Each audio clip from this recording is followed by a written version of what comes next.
There were more than 100 different African nations that were brought to this country. Who are these people? And then when you ask students at all the universities, I did this at Harvard, I've done it at Yale, do this, name me 5 African ethnic groups that were brought to America.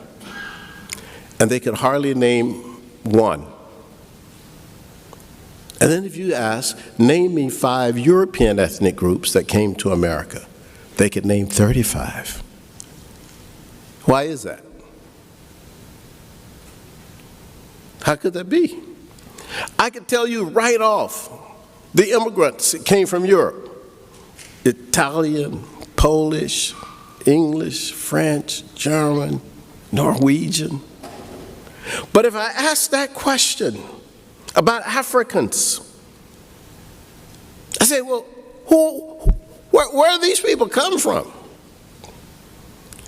And rarely do you get people who are able to say Wolof, Mandinka, Yoruba, Igbo, Asante, Fante, Ga, Ewe. That's who Africans in the diaspora are. But even Africans do not know that. So what's the problem?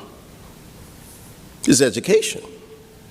It's how you educated, what you are acculturated to, what you hear every day.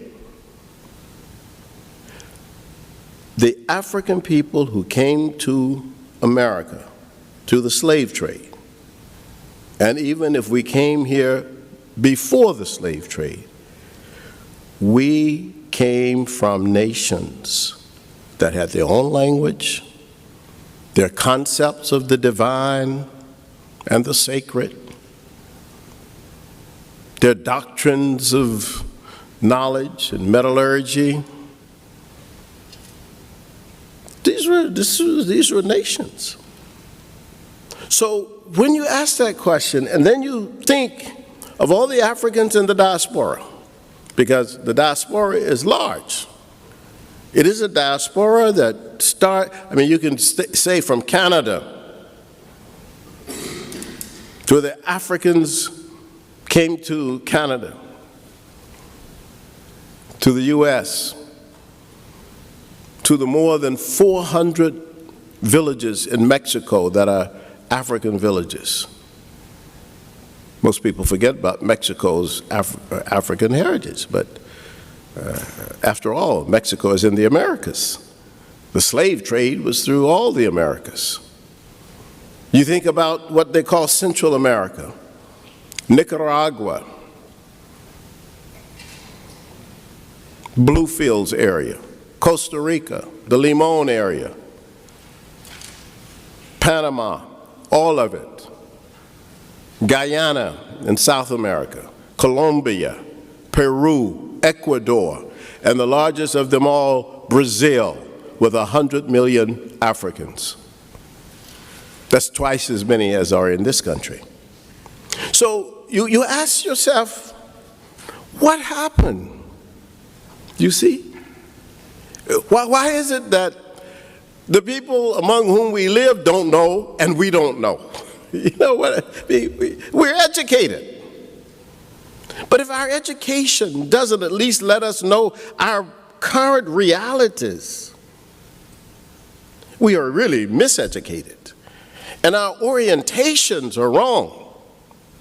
So when I developed Afrocentricity, I was teaching at the State University of New York in Buffalo. And it was the winter of 1977, one of the worst winters in Buffalo. We had a blizzard, a major blizzard that lasted for about 5 days in Buffalo.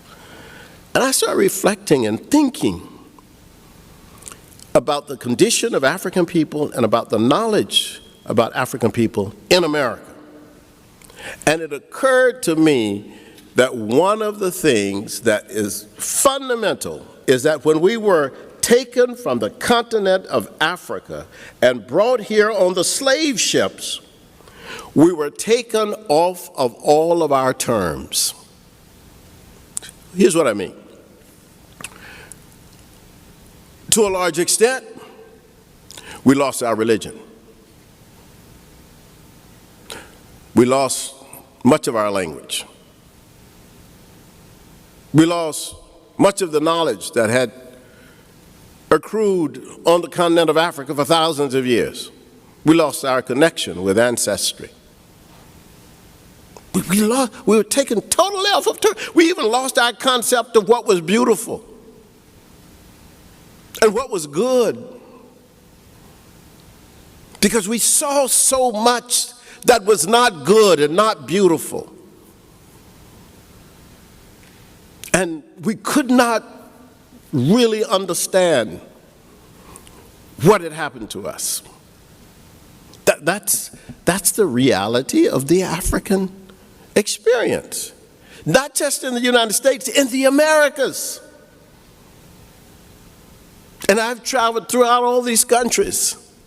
It's the same situation. I gave a speech like this last year or 2 years ago in Medellin, Colombia. It's the same with the black people in Medellin, or with black people in Cali or Buenaventura in Colombia. Colombia is 30% black, African. And you have the same issue that I'm talking about. The moving of African people off of their terms and to placing us fundamentally, almost without a voice, on European terms.